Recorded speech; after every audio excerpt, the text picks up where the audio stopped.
doa kita semua selalu swastiastu.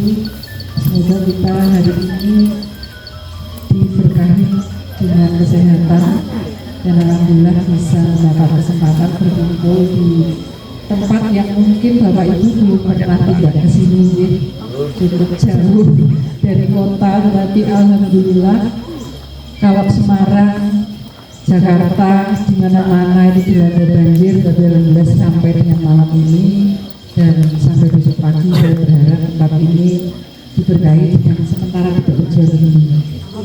Gitu Bapak Ibu. Seperti biasa, kalau Sugarda mengadakan acara kemah budaya, selain kita akan jalan-jalan situs, jalan-jalan mengunjungi situs, maka malam kita akan mengadakan bincang-bincang sebenarnya kalau kita maksudnya secara sehat.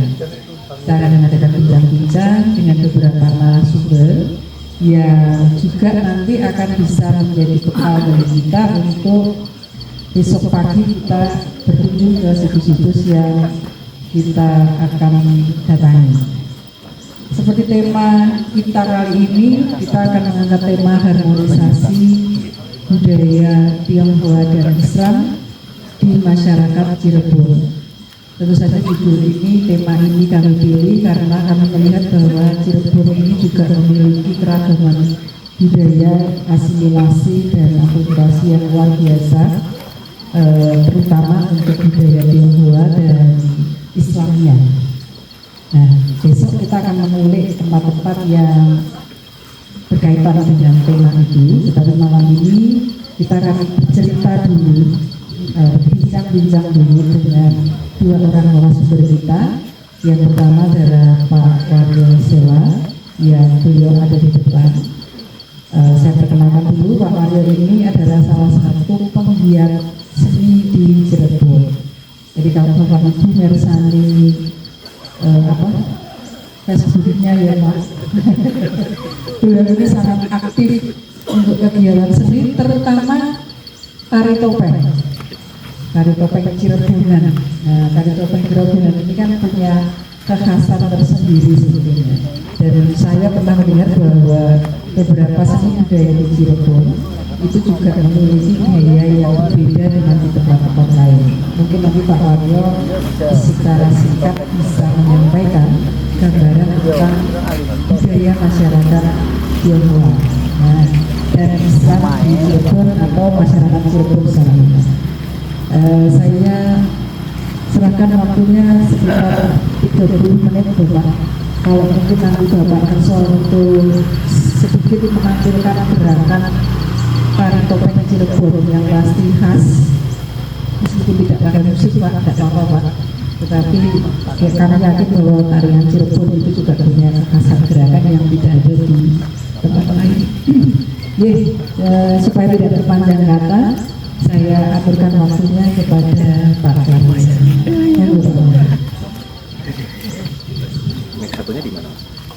Bismillahirrahmanirrahim. Assalamualaikum warahmatullahi wabarakatuh. Terima kasih Bu Ika. Terima kasih undangannya Bu. Nanti kalau udah tak ada tanya jawab. Akhirnya saya dapat bertemu Bu Pak dengan Bu Ika karena mungkin dua kali Bu ya. Dulu waktu ke Kanoman Waktu itu di Kanoman. Ternyata Ibu sebagai aktivis Bu ya tentang cagar budaya dan sebagainya ya. Komunitas sejarah juga. Baik Bapak Ibu sekalian, selamat malam. Assalamualaikum warahmatullahi wabarakatuh. Waalaikumsalam warahmatullahi wabarakatuh. Salam budaya, salam sejahtera untuk kita semua. Dan alhamdulillah malam ini saya diberi tugas oleh Bu Ika bersama teman seperjuangan Ibu, walaupun berbeda kemampuan karena saya di kesenian, Pak Mustaqim ini di sejarah cagar budaya ini Pak Ibu. Pak Mustaqim ini merupakan generasi kedua setelah Dr. Rapan, teman saya di Unpad dulu yang menjadi Pak alumni Unpad. Baik Bapak sekalian, sebagaimana yang ditugaskan oleh Ibu Ika tadi, malam ini kita bersama-sama, kebetulan Bapak Ibu sekalian dari berbagai daerah, ada yang dari mana tadi, Semarang, Dari Semarang, ada yang dari Ponorogo, dari Jogja, dari Jakarta, kemudian Surabaya, ya. Bandung. Alhamdulillah. Jadi dari berbagai daerah datang ke Ipukan. Saya sendiri orang Cirebon, ke Ipukan itu baru 2 kali ini, Pak. Kemarin dengan istri saya udah lama sebetulnya, ke atas ke Curug gitu ya. Saya malah sudah 3 kali Pak Wali. Malah ini baru 3 kali. Saya baru 2 kali naik motor ke sini dengan istri saya. Saya sangat bergembira ketika Ibu Ika mengundang untuk memberikan sedikit materi tentang budaya Cirebon, bagaimana tadi dalam temanya, bagaimana kaitannya budaya Cirebon terutama dengan Tionghoa ya. Jadi betul Ibu sekalian, Cirebon itu sebagai salah satu daerah yang memiliki latar belakang campuran budaya. Kalau nanti Kang Mustaqim akan membahas dari historisnya, bagaimana masyarakat Cirebon itu terbentuk kemudian nanti, karena ada beberapa pengertian tentang Cirebon. Nah, saya menukil dari istilah Cirebon itu dari Caruban. Gitu. Di Jawa Timur, di Banyuwangi ada Caruban, di Cirebon itu berasal dari kata Caruban. Gitu. Campuran dari berbagai kultur budaya. Masyarakatnya ada yang berlatar belakang etnis Tionghoa, ada yang berbasis yang berlatar belakang budaya Arab juga ada, Arab dan sebagainya di Panjunan. Kemudian ada budaya Sunda juga, orang-orang Sunda. Kemudian ada lagi orang-orang yang dari arah timur, orang-orang Jawa gitu Pak. Makanya sebagian Cirebon itu ya tidak bisa disebut Sunda, tidak bisa disebut juga Jawa gitu. Jadi kulturnya begitu sangat bercampur begitu. Jadi orang Cirebon itu tidak mau disebut orang Sunda karena memang orang Cirebon itu menggunakan bahasa Jawa dan kultur budaya Cirebonnya khas gitu. Demikian juga dengan Jawanya juga dikatakan begitu juga bukan gitu. Baik Bapak sekalian, ya ini dari secara histori. Kebetulan malam ini saya ingin mengangkat tentang keseniannya gitu ya, mengenal lebih dekat dengan seni budaya Cirebon. Jadi gambarnya ini ukiran Cirebon Bapak Ibu sekalian. Ini ukiran Cirebon yang ada di gamelan Megamendung di Museum Sonobudoyo Yogyakarta. Jadi ada gamelan Cirebon yang termewah menurut saya, itu kemudian ada di komunitas Javanologi Kuika di Yogyakarta, kemudian disimpan di Museum Sonobudoyo gitu. Ini gambaran sangat indah sekali, ukiran semua gitu. Ini salah satu contohnya. Next. Bapak Ibu sekalian, kalau kita melihat jejak sejarah seni budaya Cirebon, ini tidak bisa lepas dari peran para wali. Mungkin jauh sebelum para wali itu hadir di Cirebon, masyarakat Cirebon zaman dahulu sudah mengenal budaya tentang kesenian. Ada beberapa peninggalan dengan kaitannya dengan seni budaya Cirebon ini jauh sebelum para wali masuk begitu. Tetapi kecenderungannya momentum para wali hadir di Cirebon sebagai salah satunya adalah Sunan Kalijaga yang berkolaborasi dengan putra daerah yaitu Sunan Gunung Jati, memiliki peran penting dalam pengembangan seni budaya di Cirebon. Banyak dokumen-dokumen, banyak karya-karya yang pernah dipersembahkan dari para wali kemudian menjadi warisan para seniman Cirebon. Salah satunya adalah wayang kulit ya, wayang kulit gaya Cirebonan. Ini merupakan salah satu bentuk kolaborasi bagaimana Sunan Kalijaga dengan Sunan Gunung Jati merancang wayang kulit yang ada di Cirebon. Karena wayang kulit yang ada di Cirebon, nanti kita lihat ada hasilnya, itu merupakan salah satu bentuk bagaimana kebijakan dari Sunan Gunung Jati untuk membuat salah satu produk seni budaya yang ada di Cirebon. Kemudian memerintahkan Sunan Kalijaga memiliki anak buah Pangeran Kejaksan untuk merancang awal mula adanya wayang kulit di Cirebon. Jadi wayang kulit kita tahu ya Bapak Ibu sekalian, di Jawa Timur ada ya. Jawa Timur, di Yogyakarta, gaya Yogyakarta, gaya Kedu, kemudian ada lagi gaya Jawa Timuran bagian pesisir, kemudian gaya mana Sampang juga ada, Madura gitu. Jadi bermacam-macam wayang itu, termasuk yang ada di Cirebon. Nah, ada beberapa tokoh yang kemudian berperan penting, kemudian memunculkan karya-karya yang mungkin jejaknya bisa kita lihat. Di sini misalnya ada karya Sunan Giri. Ini di Cirebon juga percaya bahwa Sunan Giri ini adalah tokoh yang berperan penting di dalam penciptaan karya seni gitu. Sunan Giri yang terkenal adalah lagu Lir-Ilir.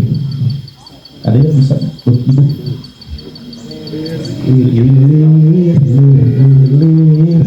Tandu Dewi Sumilir Joroyo-royo Kutel manten anyar. Jangun penekno blimbing kuwi lunyu penekno kanggo sepo mangko sore mumpung berjalan mumpung jembar kalangane sesorae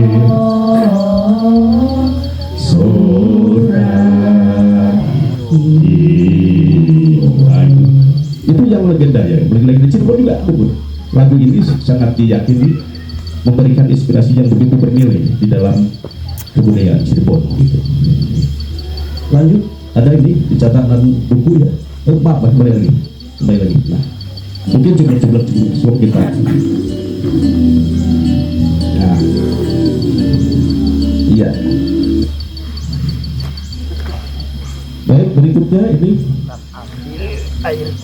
lanjut ke ada peran wali yang lain, misalnya di sini ada Sunan Bonang yang mengubah lagu Tombo Ati, kemudian lagu Selawatan, kemudian Sunan Bonang juga ini yang mungkin sangat memiliki nilai di Cirebon, yaitu mengaransemen gending-gending gamelan sekaten. Bapak Ibu sekalian tahu gong sekaten atau gamelan sekaten itu ada di mana saja? Nah, ini gamelan yang diwariskan dari Sunan Kalijaga di beberapa keraton yang ada di Jawa, di antaranya di Jogja yang kemarin baru disebutkan ya, sekatenan itu ya, sekatenan di Solo juga ada. Mereka memiliki gamelan dua perangkat ya, di halaman masjid itu, Guntur Sari, Guntur Madu itu ya, yang ada di halaman masjid itu dibunyikan ketika momentum sekaten gitu, sekatenan, ketika menyambut hari besar agama Islam, kelahiran Nabi Muhammad gitu, disebut dengan sekatenan gitu. Di Jogja ada pewarisan dari kerajaan Mataram Islam, kemudian di Solo juga ada, di Cirebon juga ada, malah disinyalir di Cirebon itu adalah warisan dari Sunan Kalijaga langsung. Jadi gamelan itu dipersembahkan ketika Sunan Kalijaga memberikan hadiah lah katakanlah ya dari kerajaan Demak ke Cirebon. Di Cirebon ada dua nanti, gamelan yang terdapat di Keraton Kasepuhan dan gamelan yang terdapat di Keraton Kanoman. Nah, ini yang di Keraton Kanoman ini berbagai versi. Ada yang gamelan itu setelah pecah keraton dibagi, tetapi menurut versi yang lain gamelan ini diwariskan jauh sebelum era Sunan Gunung Jati gitu. Jadi leluhurnya gitu, dibawa oleh leluhur dulu gitu, Sanghyang Bangok namanya. Nah, kemudian Bapak Ibu sekalian, di dalam kepercayaan seniman Cirebon, leluhur yang paling sangat berpengaruh adalah Sunan Kalijaga ya, Sunan Gunung Jati, Sunan Kalijaga, yaitu menciptakan boneka wayang seperti yang saya sampaikan tadi. Di Cirebon itu rancangannya langsung dari Sunan Kalijaga, wayang kulit yang ada di keraton-keraton itu, terutama di Keraton Kasepuhan. Ada wayang kuno, ada dua kotak ya di sana, ada wayang Kidang Kencana dengan wayang Megamendung, ukurannya besar, yang kecil ada yang besar gitu. Nah, ini dirancang langsung oleh Sunan Kalijaga. Jadi yang menciptakan boneka wayang Kemudian seni topeng, menyusun bagaimana pertunjukan seni topeng. Seniman Cirebon percaya bahwa leluhurnya adalah Sunan Kalijaga, kemudian mewariskan oleh para pewarisnya. Sampai sekarang saya dengan keluarga percaya ketika dirunut ke atas leluhur kita itu ya nyampainya ke Sunan Kalijaga. Ada apa namanya ya, ada silsilahnya begitu, silsilah keturunan dan sebagainya. Kemudian sebagai seorang dalang, Sunan Kalijaga itu dipercaya sebagai tokoh yang menyebarkan tentang dunia pewayangan di Tegal, disebut juga dalang Ki siapa ya, yang ada istilahnya di sana di keturunannya dalam itu situ ya, itu juga dari Sunan Kalijaga. Next. Nah, beberapa jejak peninggalan seni budaya Cirebon atas peninggalan dari para wali di sini. Pertama tentang seni musik tradisional. Di sini ada seni vokal, tembang Macapat. Mungkin Bapak Ibu sekalian sudah tahu ya, di Jawa Tengah di beberapa daerah tembang ini masih lestari. Ya, nanti Kang Mustaqim akan menyampaikan salah satu contoh dari tembang Macapat ini, gitu ya. Ada Pucung, ada Dangdang Gula, ada Mas Kumambang, Durma, Sinom, Dapur. Nanti Kang Mustaqim akan membawakan salah satu pucung yang berkaitan dengan ini kan, dengan silsilah Cirebon, gitu ya, versi tembang pucungnya atau tembang ini ya, tembang Macapat. Pucung atau pernah? Saya nanti kalau asal usul Cirebon itu Sinom. Sinom ya. Nama Dangdang Gula nanti buat Oke, Bapak. ya ini nanti PR jadi Kang Mustaqim. Kemudian yang kedua adalah seni karawitan, gamelan. Gamelan adalah salah satu kesenian yang cukup tua di beberapa daerah, ini masih eksis di Bali, di Lombok, di Jawa, di Jogja, di Solo dan sebagainya, yang digunakan sebagai salah satu media dakwah. Di Cirebon diyakini bahwa gamelan-gamelan yang tersebar di Cirebon tidak hanya gamelan, tapi seni topeng pun adalah salah satu media yang digunakan untuk sarana dakwah gitu. Ya, salah satunya adalah gamelan, kemudian wayang dan sebagainya. Seni gamelan adalah merupakan orkestra musik tradisi simfoni bernada pentatonis. Ya, jadi secara tradisional gamelan-gamelan yang diwariskan oleh leluhur kita di Jogja, di Solo, di Bali itu bertangga nada pentatonis. Slendro dan pelok gitu ya. Slendro dan pelok. Baik, berikutnya. Nah, ini jenis-jenis gamelan yang ada di Cirebon Bapak sekalian. Ada yang disebut dengan gamelan sekaten yang tadi saya sampaikan. Ada di beberapa keraton. Ini merupakan tradisi pewarisan dari kebiasaan-kebiasaan yang dilakukan sebetulnya jauh sebelum Demak. Di era zaman kerajaan Majapahit konon sudah ada. Jadi ini merupakan pewarisan bagaimana tradisi Majapahit memperingati hari besar Hindu diwariskan kepada tradisi yang ada di Demak memperingati hari besar Islam. Terus sampai sekarang masih dilestarikan begitu. Jadi memperingati hari besar Islam itu rupa-rupanya diwariskan dari sejak zaman kerajaan Majapahit gitu. Dimana kerajaan Majapahit itu selalu menyelenggarakan kegiatan-kegiatan memainkan alat musik gamelan dalam hari-hari besar Hindu gitu. Menggunakan gamelan. Nah, ada yang disebut dengan gamelan sekaten atau gong sekati. Gong sekati itu bermacam-macam artinya gitu. Ada yang menyebutkan dari suka hati gitu, sukati gitu, senang hati gitu, suka hati. Ada yang menyebutkan sesek hati. Nah, ketika bagaimana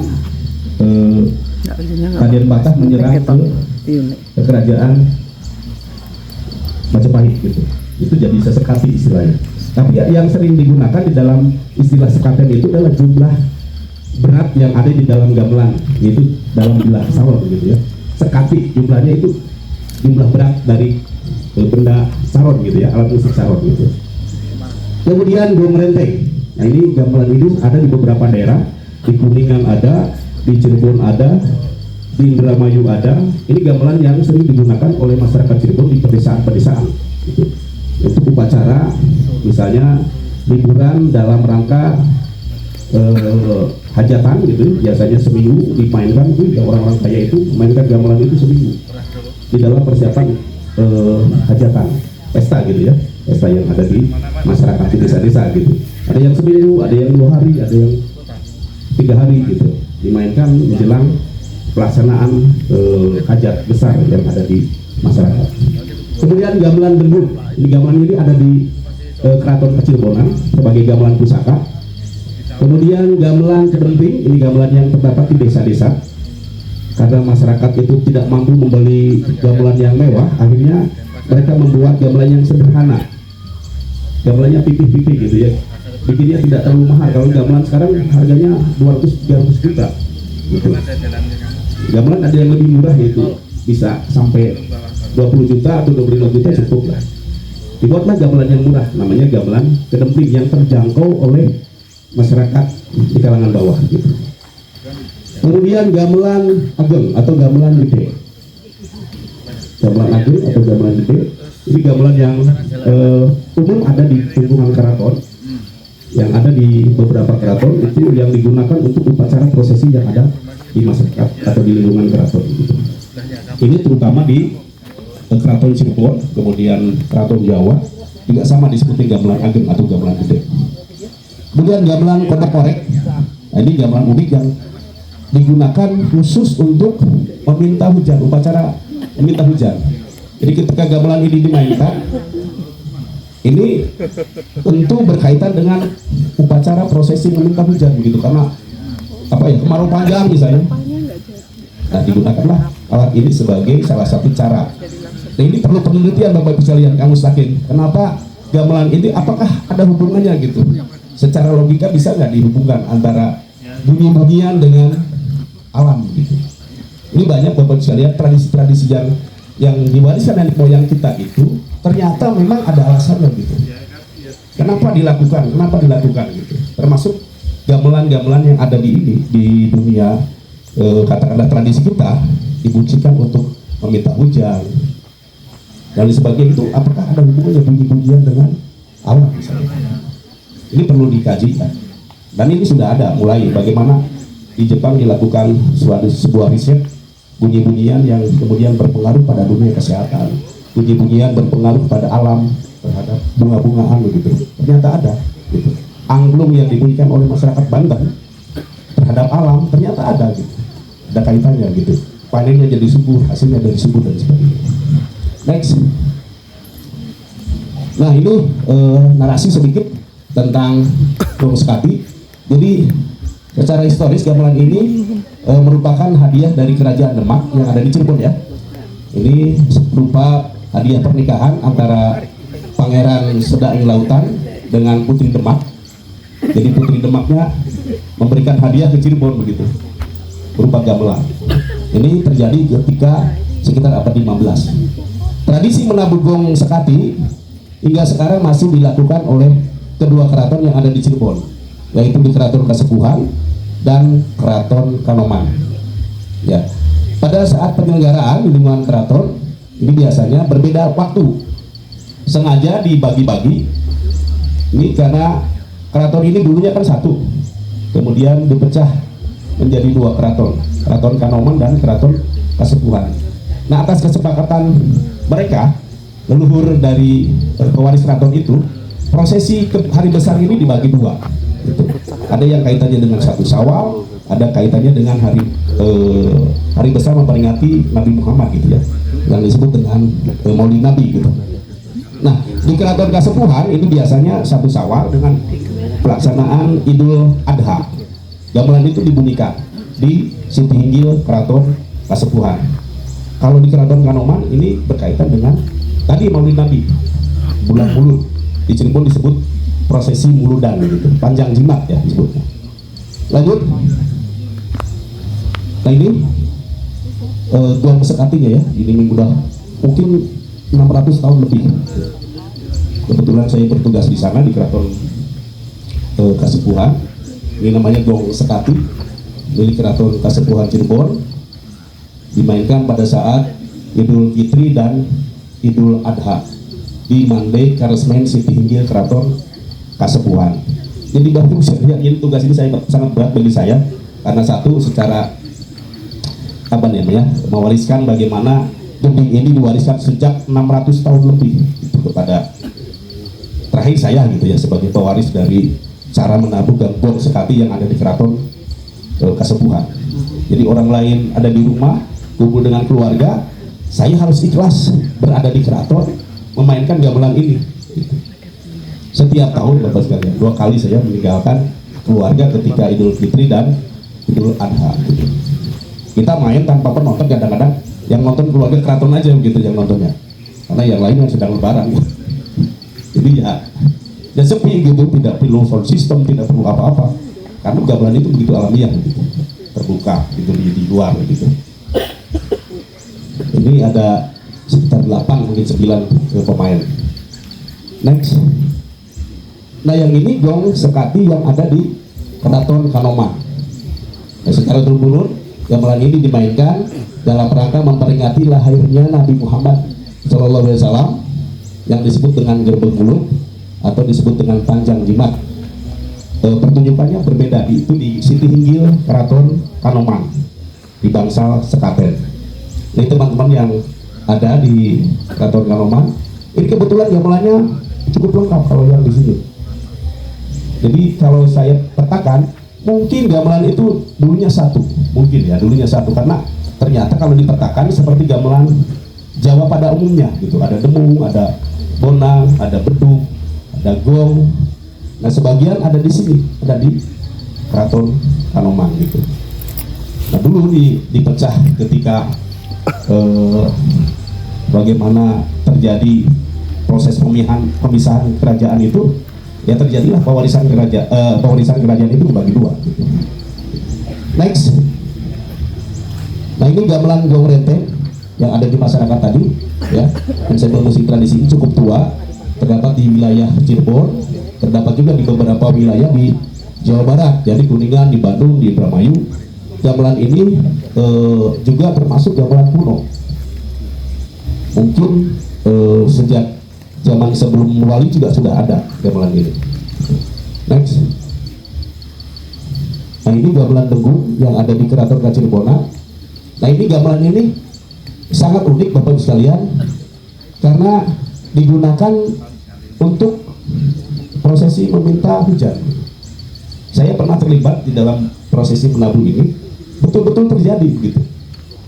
Entah kebetulan bagaimana, ketika saya bergabung untuk menabuh gamelan ini, gerimis hujan tak? Hujan gitu ya. Saya main di Keraton Kacirbonan, waktu itu hujan. Kemudian saya main di Keraton Kasepuhan, ketika kita main bersama gamelan pusaka, ketika gamelan ini dimainkan juga sama hujan gitu. Entah secara kebetulan atau tidak gitu. Memang gamelannya ini unik Bapak sekalian, kalau melihat struktur bentuknya gitu ya, sangat minimalis dan sederhana. Ini gamelan memang katanya berasal dari Banten ya, tapi yang ada di Keraton Kacirbonan ini merupakan hadiah dari salah satu daerah di Majalengka gitu. Namanya gamelan Denggung gitu. Gamelan Denggung. Next. Nah ini yang saya sampaikan tadi di depan, gambar ukiran yang di depan, ini gamelan ageng atau gamelan gede. Gamelan ini berada di Museum Sonobudoyo. Ya ini gamelan yang terindah saya lihat, milik Cirebon, yang terpasang di Museum Sonobudoyo. Kalau kita ke Sonobudoyo, sekarang museum itu begitu sangat dikelola dengan sangat mewah gitu. Sangat indah Bapak sekalian. Kalau lihat gamelan ini, ukirannya begitu sangat penuh. Orang menyebutnya ini gamelan Megamendung, Kiai Mendung gitu. Kiai Mendung. Kalau lihat motifnya, sebetulnya ini bukan Megamendung, tetapi wadasan gitu. Sebagaimana motif ukiran, motif batik yang ada di Cirebon, ini adalah motif wadasan. Bentuknya seperti Megamendung, tetapi ini bentuknya seperti wadas, cadas gitu ya, batik cadas gitu. Next. Ini gamelan gede yang ada di Keraton Kacirbonan. Ini gamelan dulunya milik oleh seorang dalang, kemudian dibeli oleh Keraton Kacirbonan, digunakan untuk mengiring tari-tarian dan pertunjukan wayang. Berikutnya. Nah ini salah satu gamelan gede yang ada di luar negeri, di Inggris ini. Kebetulan ketika saya ke Inggris dulu bersama dengan seorang dalang yang dari Amerika, Profesor Matthew, dan para pemain yang lain dari Inggris gitu ya. Ketika kita main bersama-sama di London, di Museum British, kemudian di salah satu kampus di London, kita menemukan ada gamelan yang digunakan untuk mengiringi wayang kulit gitu ya. Dalangnya orang Amerika. Jadi kita bergabung di sana gitu. Campuran lah gitu ya. Kita yang main dari Cirebon, juga ada yang dari Inggris menggunakan gamelan agar blending. Lanjut ke materi yang lain. Di sini ada bahwa Cirebon sendiri tidak hanya musik yang cukup dikenal, tetapi juga ada seni yang lainnya, yaitu seni tari. Yang saya tulis ini hanya sebagian saja karena banyak sekali tari-tarian yang ada di Cirebon. Saya klasifikasikan di beberapa jenis tarian ini. Yang pertama adalah tarian klasik atau tari tradisi. Yang pertama tari topeng. Ini yang cukup dikenal di masyarakat Cirebon, mungkin di masyarakat luar, bahkan sampai ke mancanegara. Tari topeng ini sudah cukup dikenal. Tari topeng di Cirebon disebutnya. Contohnya. Ya, nanti contohnya nanti. Ya, tari topeng, kemudian tari tayo, tari bedoyo yang ada di keraton Kanoman dan Kasepuhan. Kemudian tari wayang, tari-tarian yang inspirasinya itu dari pertunjukan wayang gitu, dan lain sebagainya. Kemudian tari kreasi. Nah, sebagaimana masyarakat yang berkembang, kesenian di Cirebon juga berkembang. Tidak hanya tradisi, tetapi kemudian makin berkembang kepada kesenian-kesenian yang bersifat kebaruan atau disebut dengan tari kreasi gitu ya. Ada tari batik. Ini diciptakan oleh salah satu abdi dalam yang ada di Keraton Kacirebonan, Bang Heri. Kemudian tari ronggeng Bugis atau disebut telik sandi ya, Bang Mustaqim. Telik sandi ya, tari ronggeng Bugis. Kemudian tari topeng beling. Nah, tari topeng tetapi menggunakan properti beling gitu, menginjak-injak beling. Mungkin ibu sudah dengar ya, bagaimana dulu debus ya di Cirebon dan Banten juga ada itu. Kemudian tari sintren. Ini juga terkenal di garis Pantura sampai Pekalongan, Tegal itu ada pertunjukan sintren begitu. Termasuk Banyumas ya, ada sintren juga. Gitu. Lanjut. Nah ini gambar tari topeng Panji. Jadi di Cirebon itu nanti Bapak Ibu sekalian dalam pertunjukan topeng itu nanti dibagi menjadi dua bentuk gitu ya. Tari topeng ini merupakan ciptaan dari Sunan Kalijaga, yaitu terbagi menjadi dua. Ada tari topeng babakan. Tari topeng babakan ini pertunjukannya secara per babak gitu. Jadi ada 5 babak gitu. Jadi dalam satu pertunjukan disajikan dalam 5 babak.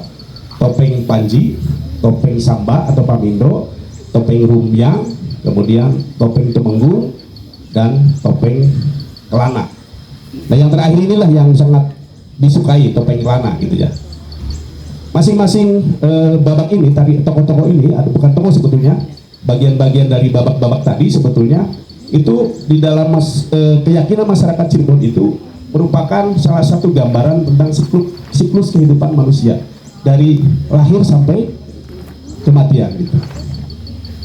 Ada makna filosofisnya begitu Bapak Ibu. Jadi tidak kaitannya dengan tokoh-tokoh yang ada dalam cerita Panji gitu. Jadi ini lebih kepada pertunjukan tarian saja, hanya tari-tarian tunggal saja gitu. Tidak ada kaitannya dengan cerita Panjinya gitu.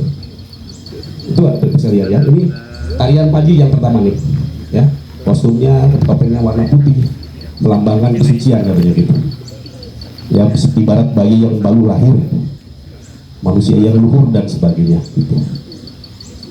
Kemudian yang kedua, Pamindo, menggambarkan bayi yang sudah mulai masa lucu-lucunya, ganjen dan sebagainya gitu.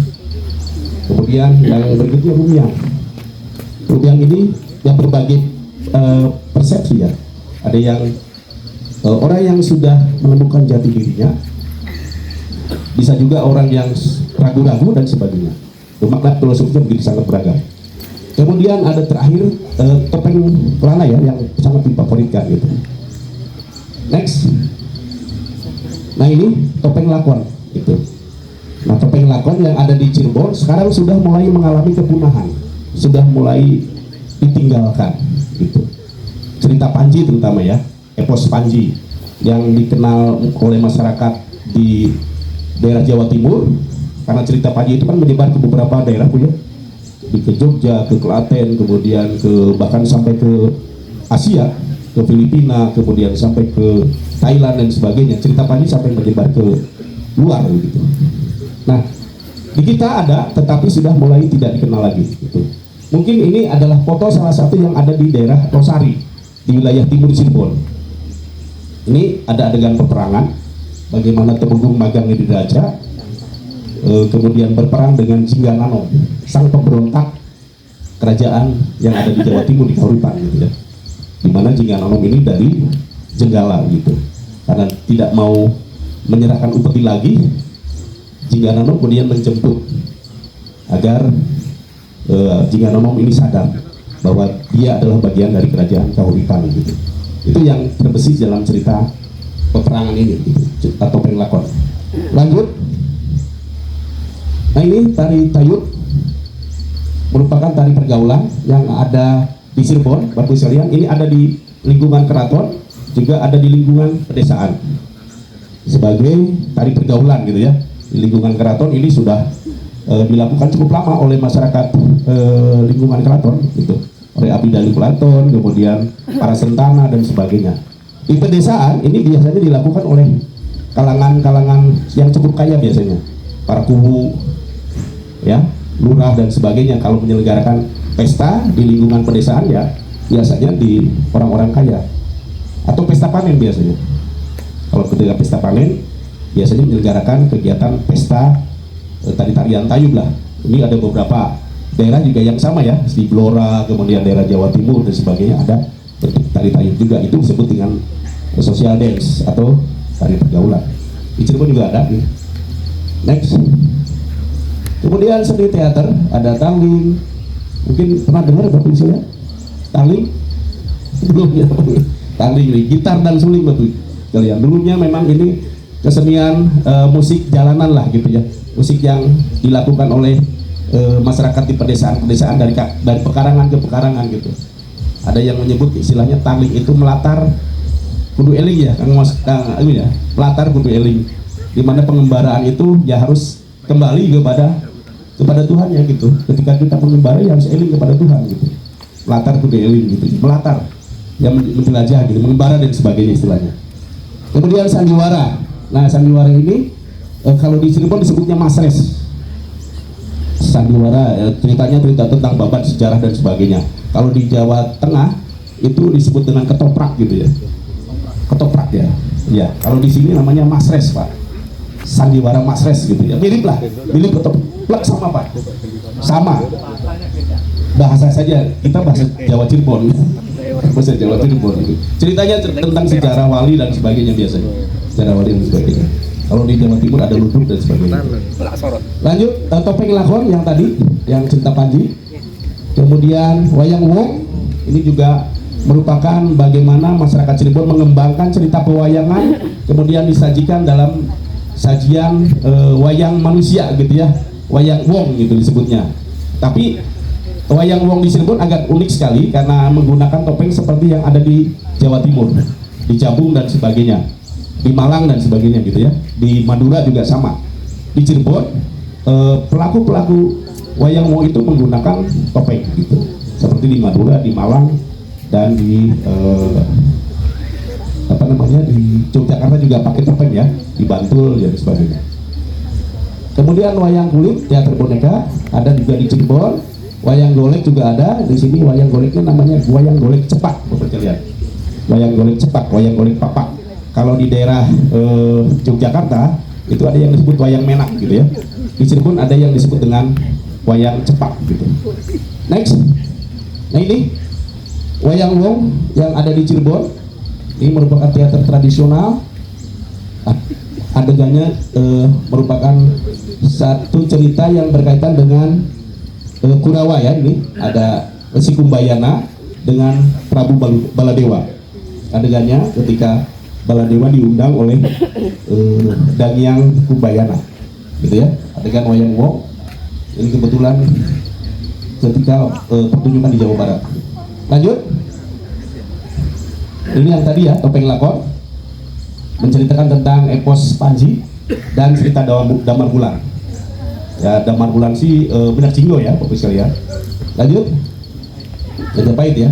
Ini wayang yang berkaitan dengan wayang kulit, teater boneka. Biasanya di dalam ceritanya membawakan cerita Mahabharata, Ramayana, yang disebut di Cirebon disebut lakon galur. Ya, ada lakon slepeng, ada lakon sarana. Gitu. Lakon slepeng ini biasanya lakonnya berkait dengan cerita Ramayana dan Mahabharata. Lanjut. Nah, ini wayang cepak atau di Jawa Tengah disebut wayang menak. Di Cirebon agak sedikit berbeda Bapak sekalian. Ini wayang cepak, kenapa disebut cepak? Karena kepalanya itu rata gitu, papak gitu, papak ya. Jadi ada beberapa figur wayang yang kepalanya itu rata gitu, maka disebut dengan wayang cepak. Ceritanya biasanya berkaitan dengan cerita Panji, cerita Menak, kemudian berkait dengan cerita babat sejarah Cirebon gitu. Lanjut. Kemudian seni rupa, ini banyak sekali di Cirebon Bapak sekalian potensinya. Ada yang berkait dengan tata sugi wayang, kemudian ada yang berkait dengan seni kriya topeng, ada yang berkait dengan kriya batik, ada yang berkait dengan lukisan kaca, kriya gerabah. Nah, besok Bapak Ibu sekalian kalau mengunjungi satu tempat, nanti kita akan ketemu dengan seni rupa di sana. Misalnya di Jamblang ya, bagaimana masyarakat Jamblang ya, ada potensi gerabah di sana. Pasti nanti ciri khas gerabah Jamblang itu seperti apa gitu. Beda dengan yang ada di Kasongan, beda dengan ada yang di Pleret Purwakarta gitu. Kemudian seni lukis modern, kemudian anyaman dan ukir kayu. Jadi ini begitu sangat kaya seperti juga di Jogja dan sebagainya. Next. Nah, ini wayang Cirebon Bapak sekalian. Bentuknya agak gede, agak lebar. Tidak seperti gaya Solo. Lebih dekat ke Jogja sebetulnya. Lebih dekat ke Kedu yang ada di Magelang.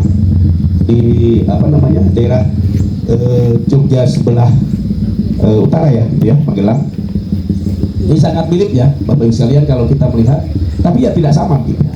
Lebih dekat ke Jawa Timur juga dekat gitu bentuknya. Nah, ini pola pembuatan. Jadi ada sketch, kemudian ada proses tatah sumbi ya, tatah menatahnya gitu, menggunakan kulit kerbau gitu. Lanjut. Nah, ini seni ukir topeng, seni kriya kedok ya, yang ada di Cirebon, juga punya ciri khas tersendiri, berbeda dengan yang ada di Malang, berbeda dengan di Madura, berbeda dengan yang ada di Patuk, Yogyakarta. Ini memiliki perbedaan gitu ya, secara konsep pembentukannya gitu ya. Lanjut. Ini proses pembuatan Bapak sekalian. Kalau Bapak Ibu sekalian berkunjung ke Museum Topeng Cirebon, kebetulan saya menangani di Museum Topeng Cirebon di kota, itu ada proses pembuatan, tahapan-tahapan bagaimana topeng itu terbentuk, kemudian dari awal sampai akhir gitu ya, dari bahan, kemudian proses ukiran sampai ke proses pengecatan. Next, ini lukis kaca yang menjadi ciri khas Cirebon. Ini sudah cukup dikenal pelukis kaca di Cirebon, seperti Parastika sebagai salah satu maestro yang ada di Cirebon. Lanjut. Ini gerabah yang ada di Siti Winangun. Nanti Bapak Ibu sekalian akan menjumpai ciri khas gerabah yang ada di Siti Winangun. Next. Ini seni batik yang ada di Cirebon. Ini juga cukup terkenal ya, seni batik di Cirebon. Kalau Bapak Ibu sekalian mengunjungi Trusmi sebagai sentra batik di Cirebon, akan menemukan beberapa ragam motif batik yang ada di Cirebon. Next. Nah, ini ukirnya, ukir kayu jati ya, yang bisa diaplikasikan ke berbagai kebutuhan. Bisa mebel, kemudian bisa dirancang gamelan. Ya, ini kaitannya dengan seni ukir. Lanjut. Ah, ini salah satu karya yang ada di Keraton Kacirebonan, yaitu Kayon. Mungkin sampai di sini untuk Lawang Sigotaka. Mohon maaf apabila ada kekurangan. Demikian tadi tentang sekelumit tentang seni budaya yang terdapat di Cirebon. Terima kasih. Assalamualaikum warahmatullahi wabarakatuh. Waalaikumsalam warahmatullahi wabarakatuh. Berikan aplaus untuk Pak Wario sekali lagi. Terima kasih Pak Wario. Ya, perlu gerakan topeng? Boleh Pak? Ya. Sedikit Pak. Ya, baik-baik. Bapak Ibu sekalian, di Cirebon itu ada beberapa jenis tarian yang biasanya berkait dengan topeng. Pertama yang kaitannya dengan tari-tari yang bersifat halus, tari halusan gitu. Kemudian ada tari yang pernes, ganjen. Ya, ada tarian yang tegap gitu ya, sembada. Ada tarian yang menggambarkan sosok raja gitu. Jadi gerakannya, koreografinya memang agak berbeda-beda karena mewakili dari karakter yang ada dalam pertunjukan wayang sebetulnya atau di dalam cerita Panji. Baik, yang pertama tari yang halus, tari Panji. Ini biasanya sangat minimalis gerakannya. Ya. Ini internetnya nggak nyambung Pak, jadi nggak bisa pakai musik. Ya, gitu ya. Ya. Tari Panji itu begitu sangat halus Bapak sekalian. Jadi gerakannya pelan gitu, tapi musik sangat keras kalau di Cirebon. Musiknya sangat keras, tetapi tariannya begitu sangat kecil gitu. Jadi kalau dilihat ada ini,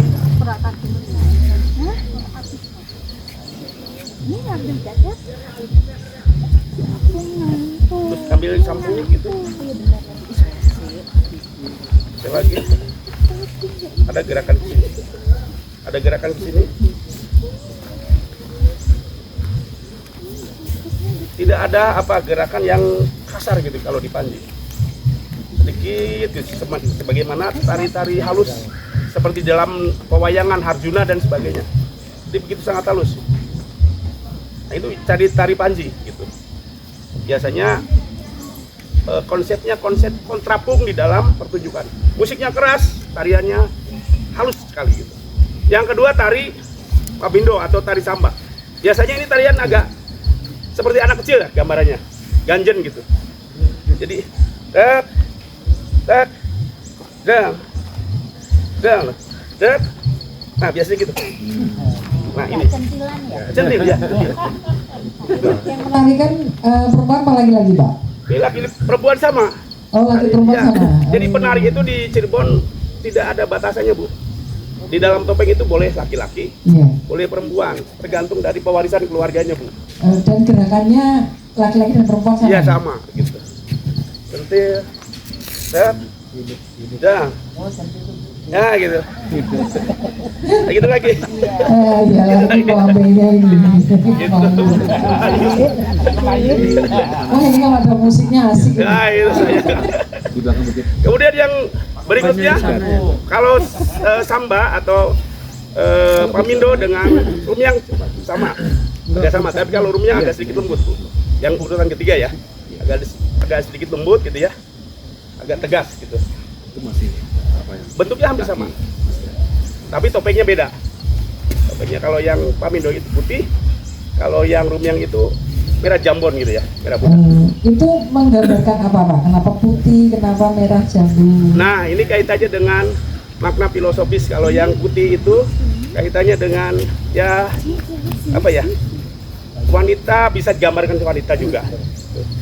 Halus, ganjen gitu bisa juga. Gitu.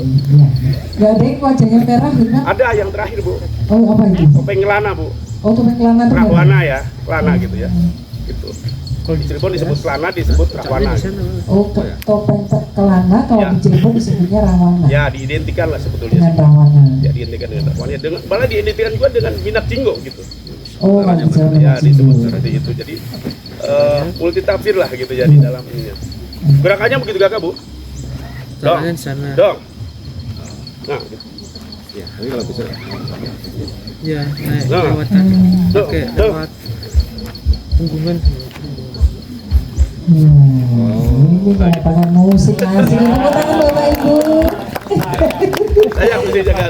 Iya, saya musiknya nggak ada karena internetnya juga ya. sama topengnya. Insya Allah besok bila lagi ketemu bisa. Oh baik bapak. Tayuban. Tayuban. Nah, kalau Tayuban tadi bergaulan Bu. Oh gitu. Tadi bebas tarian bebas. Ada yang mau maju? Kalau tayub itu dua-duanya penari lagi perempuan atau biasanya cuma perempuan nanti yang bidang Ya tari pasangannya? berpasangan Bu. Oh berpasangan ya kalau tayub. Tari berpasangan tari perempuan dan laki-laki biasanya. Bebas itu Ibu. Gerakannya Ada gitu. penambahan gitu ya. Iya. Ya biasa. Nah biasa. Gitu. Iya iya Ya. iya. Ya, terima kasih Ya, Pak sama-sama. Lanyala. Tepuk tangan sekali lagi Bapak Ibu. Assalamualaikum warahmatullahi wabarakatuh. Waalaikumsalam warahmatullahi wabarakatuh. Luar biasa ya Pak Ibu, malam ini kita dapat banyak pengetahuan tentang budaya Cirebon yang ternyata ragamnya begitu banyak dan punya kekhasan yang mungkin mirip dengan beberapa tempat di Jawa juga, namanya juga sama ya, tadi ada tari tayub, ada tari sintren, kemudian wayang juga, wayang golek gitu. Nah ini yang saya agak penasaran ini, yang wayang boneka itu apa sama dengan wayang golek Pak? Oke Bu. Oh sama, oke. Nah, Cuma wayang namanya di Cirebon wayang cepak. oh wayang cepak, Kalau di wayang sana cepak, mungkin wayang menak Bu ya. wayang menang. Lakonnya apa Pak? Lakonnya Panji, Panji. kemudian Damar Ulan juga ada. Oh, Tapi umumnya sekarang dalang-dalang sudah tidak menguasai Bu. ya. Dalang-dalang sudah lupa mungkin, jadi ditinggal. Yang lebih terkenal malah cerita babatnya, Oh Bapak. cerita sejarah. Ya. Terima kasih Pak Waria, tepuk tangan sekali lagi Bapak Ibu. Ini tadi kita memang sengaja menampilkan beliau pertama karena kita akan mengenal dulu Cirebon dari seni budayanya. Tadi kebetulan Bapak, karena Pak Waria ini penari, jadi kalau beliau diminta untuk menari pasti luwes ya Bapak Ibu. Nah, sambil menunggu persiapan adik-adik yang akan tampil pencak silat kali ini, Bapak-bapak nyun pangapunten Bapak, karena tempat itu nanti akan dipakai untuk penampilan adik-adik pencak silat, bisa geser ke sini Bapak. Karena nanti ada pakai api, pakai apa segala macam, saya takutnya nanti menggawat.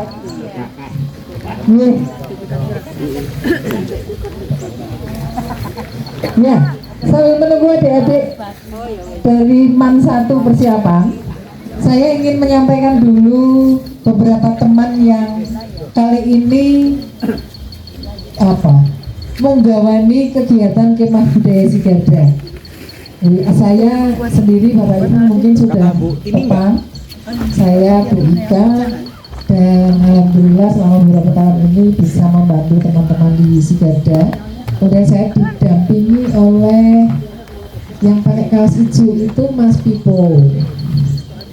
Ya, ini Mas Pipo ini bendaharanya Sigarda dan beliau punya spesialis bokai, seni tulis Tionghoa juga. Jadi besok kalau kita ke Klenteng, Mas Pipo juga bisa mungkin memberikan sedikit gambaran tentang tulisan-tulisan yang ada di sana, melengkapi penjelasan dari Pak Mustaqim nanti. Gitu nih Pak. Kemudian yang ada di depan belakang sebelahnya Mas Pipo itu pakai kaos merah sama dengan saya, itu Mas tersayang. Jadi beliau Pak Hendikas, beliau ini dari arkeologi UI juga, dan beliau adalah suami saya yang beberapa waktu ini sudah beberapa kali juga menemani kegiatan saya di Sigarda. Besok Bapak Ibu mungkin bisa ditemani beliau karena beliau yang ngurus untuk transportasinya, begitu. Kemudian ini 3 anak muda yang ada di depan saya. Ini dari yang paling tinggi itu namanya Mas. Ya, perkenalkan nama saya Afrel. Jadi, salam kenal Bapak Mei Juni. Terima kasih atas kerabatannya. Lanjut. Perkenalkan Bapak Ibu, nama saya Bagus Joho. Dari Lampung. Lalu yang paling kiri Dari tadi bisa terus.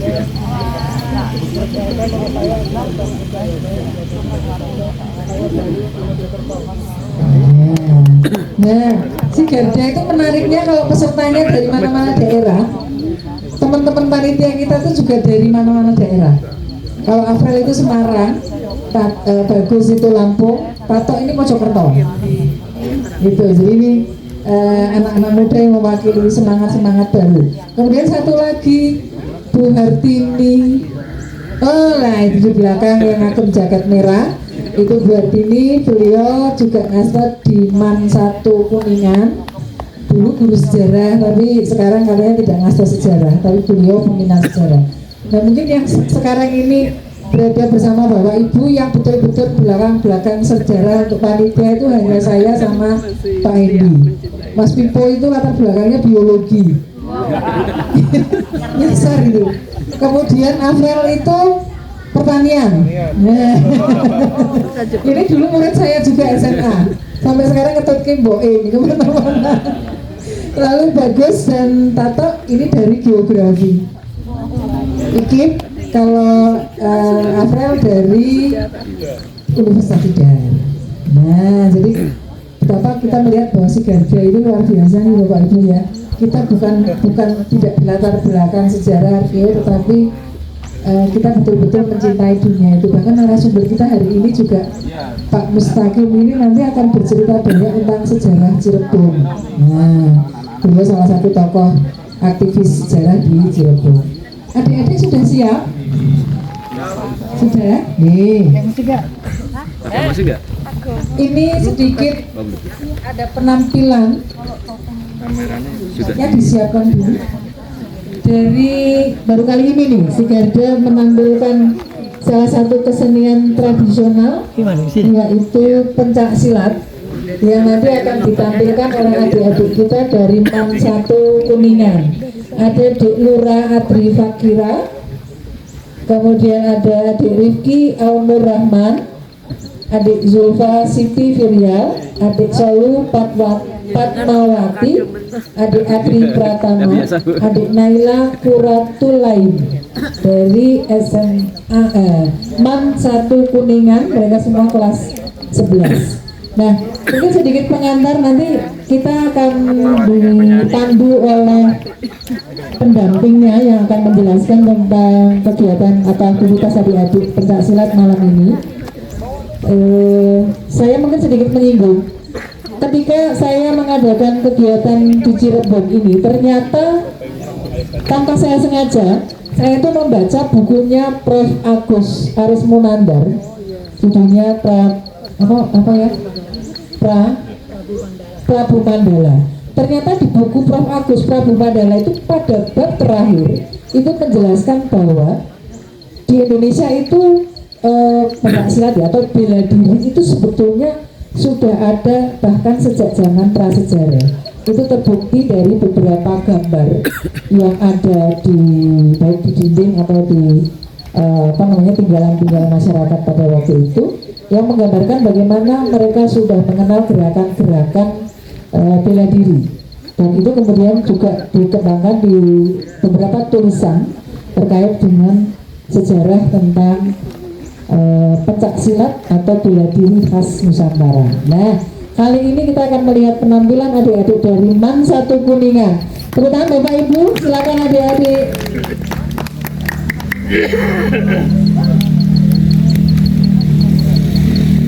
Aja dingin.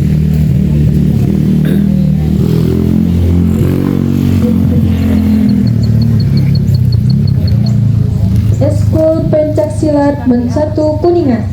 Sebagai seorang siswa-siswi pencak silat sudah menjadi laku lampah, namun menyatukan langkah bersama dengan indah butuh meleburkan sifat keangkuhan, berubah menjadi kami atau kita, berlatih menaruh ego, saling memperhatikan satu sama lain, menghitung langkah dalam hati, menghayati peran dan masuk dalam hati, melebur dalam ritme dan irama, sambil meneriakkan mantra gagah keagungan dan kebersamaan Bismillahirrahmanirrahim, membentuk formasi kala cakra yang magis.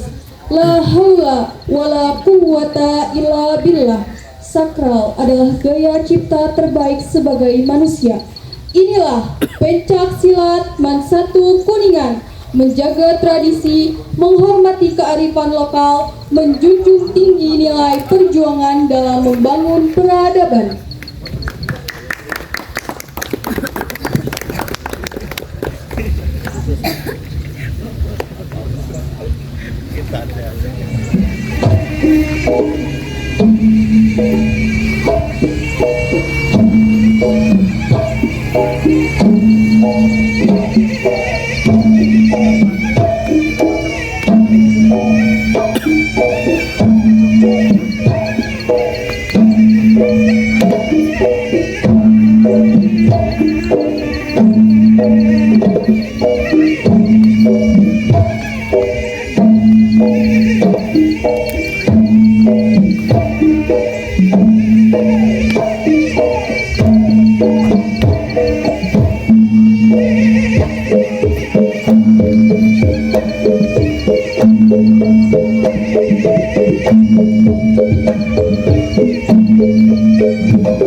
Pak Mustaqim mau nyoba. Ini Ibu bisa itu Oh ya bisa. Oh. dulunya ditebus. Ya, sambil meregang ketegangan dulu. Melihat penampilan yang luar biasa dari hati-hati.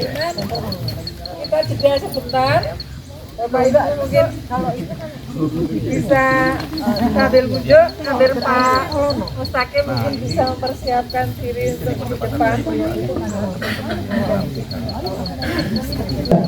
Baik, saya berharap Bapak Ibu bisa bergabung kembali di tengah sini supaya kita bisa mengikuti paparan dari Pak Mustaqim.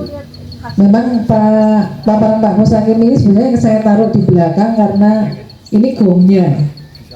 Jadi tadi pemanasan dari Pak Wario, kemudian pencaksilat dari adik-adik, dan ini gong kita.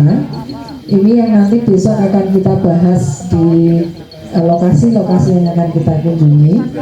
Ada 3 lokasi yang besok kita datangi. Yang pertama di Jamblang, kemudian yang kedua di Panjunan, Masjid Panjunan, dan yang ketiga di Kelenteng Pawon. Nah, sedikit memperkenalkan tentang Pak Mustaqim. Beliau adalah penggiat sejarah Cirebon dan sudah sangat dikenal dengan kepinginan beliau dalam menjelaskan tentang sejarah Cirebon. Beliau sangat paham dengan Cirebon karena Pak Mustaqim juga asli Cirebon ya Pak? Iya, Pak Mustaqim juga asli Cirebon. Beliau juga dari latar belakang pendidikan nih, Pak Mustaqim. Nah, ternyata tidak disangka, tidak diduga Pak Mustaqim dengan Pak Wario ini ternyata soulmate juga. Kalau Pak Mustaqim ini di sejarahnya, Pak Wario ini penggiat di seninya. Tanpa berlama-lama karena semakin dingin juga, monggo sekali lagi Bapak Ibu bisa bergabung di di tengah, atau kalau misalnya tidak kerso bergabung di tengah, bisa dibuka tendanya supaya bisa mengikuti paparan dari Pak Wario gitu. Kita datang ke sini memang tempatnya dingin Bapak Ibu, dipilih tempat yang dingin itu karena kita sudah bosan dengan tempat yang panas pasti, jadi kita ngadem di sini. Monggo Pak Wario, saya aturkan waktunya. Masya Allah, astagfirullahaladzim. Ngapunten Bapak, Pak Mustaqim, saya aturkan waktunya Bapak untuk memaparkan materi tentang sejarah Cirebon. Ngapunten. Assalamualaikum warahmatullahi wabarakatuh.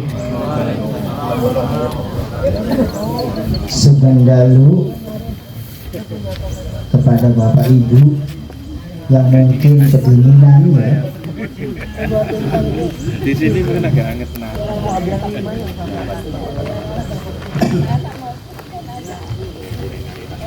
Bismillahirrahmanirrahim.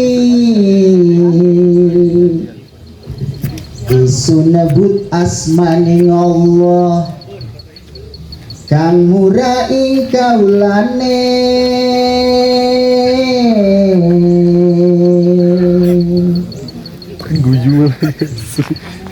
Ing dalam dunia sinung ing rejeki ander mamili tan anak kekurangan mungguh ing hyang agung kang asih tembing akhirat anggan jari sakehe wong kang bakti aniksa wong duraka.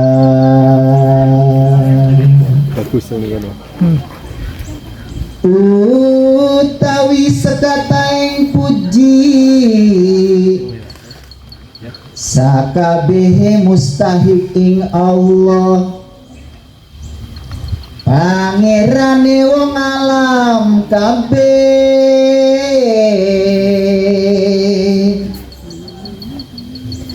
rahmat lan salam katur ing atase Gusti jeung Nabi Muhammad silihan min Allah den utus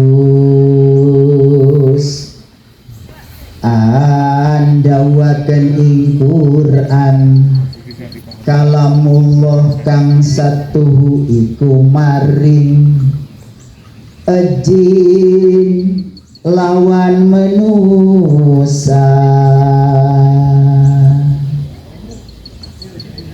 Kayaknya jadi pada ngantuk ya Bapak. Jadi itu yang namanya Kidung Macapat, Dangdang Gula versi Cirebon dan versi saya. Ya, karena mungkin versi sayanya lagi agak serak. Jadi versi saya. Jadi yang tadi dibahas sama Pak Warjo itu salah satunya itu adalah pupuk dangdang gula. Jadi yang namanya dangdang gula itu ngangge ngatengi dangdang, ngangge ngatengi kan Bu ya, ngatengi sekul, sega atau apa gitu. Artinya biasanya dalam Macapatan itu dangdang gula itu untuk membahas ya hal-hal yang sifatnya ujian dan ilmu pengetahuan. Jadi pembukanya biasanya seperti itu. Atau tidak, kalau tidak dengan dangdang gula itu ada satu lagi asmarandana. Jadi kita itu harus asmarandana, harus senang dengan yang namanya ilmu pengetahuan. Jadi kasmaran. Nah itu.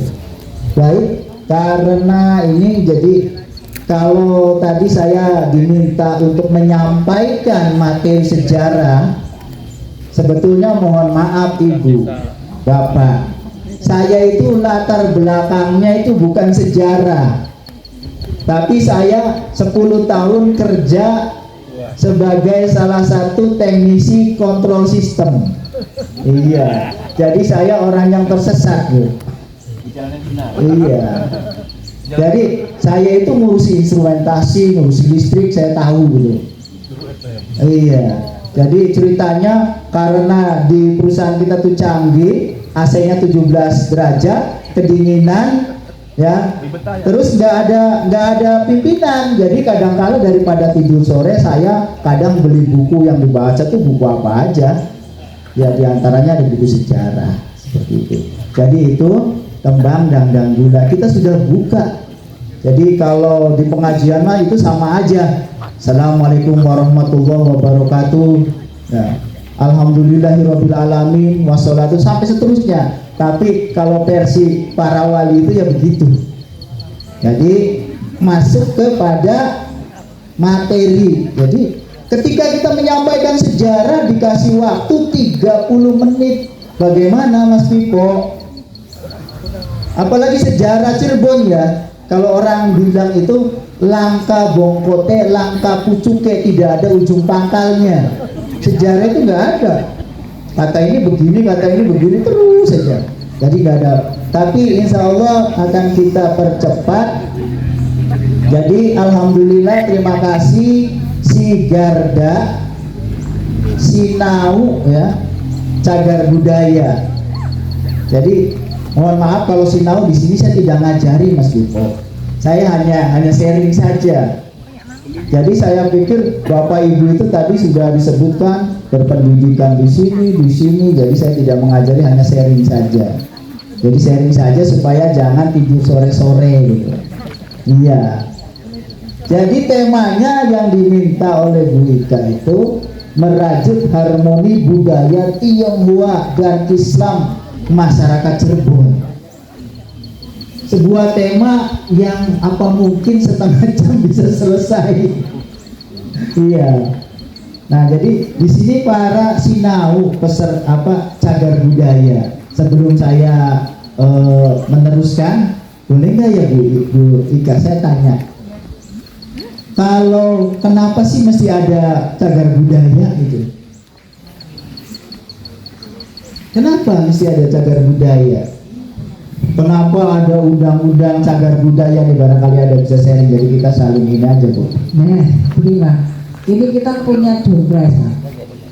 Nah, si kerja ini punya door prize ada 6. Jadi casingnya lokal, tapi sinyalnya Mekah. Coba aja nanti hari Jumat, sholat Jumat di Masjid Keraton Kasepuhan Sang Cipta Rasa. Itu ngerti mau nggak tidak, ya kita harus dengerin khotbah bahasa Arab. Atau di Masjid Gunung Sembung, Gunung Jati, itu pakai bahasa Arab. Karena itu dari dulunya seperti itu. Tetapi ketika dakwah, ya kita casingnya lokal. Nama masjidnya begitu, bentuknya juga kayak gini, nggak ada kubah-kubah kayak di Timur Tengah. Nah, ternyata kalau berbicara cagar budaya, ternyata harus jeli. Kalau kita masuk ke sebuah tempat, ini asli Pak, pasti asli. Nah, yang jadi bahaya itu ketika penelitinya itu langsung ditulis masuk jurnal, tidak mempertimbangkan namanya morfologi bentuk. Ternyata dari dulu untuk tempat wudhunya itu masih pakai senggot. Tahu nggak senggot? Apa?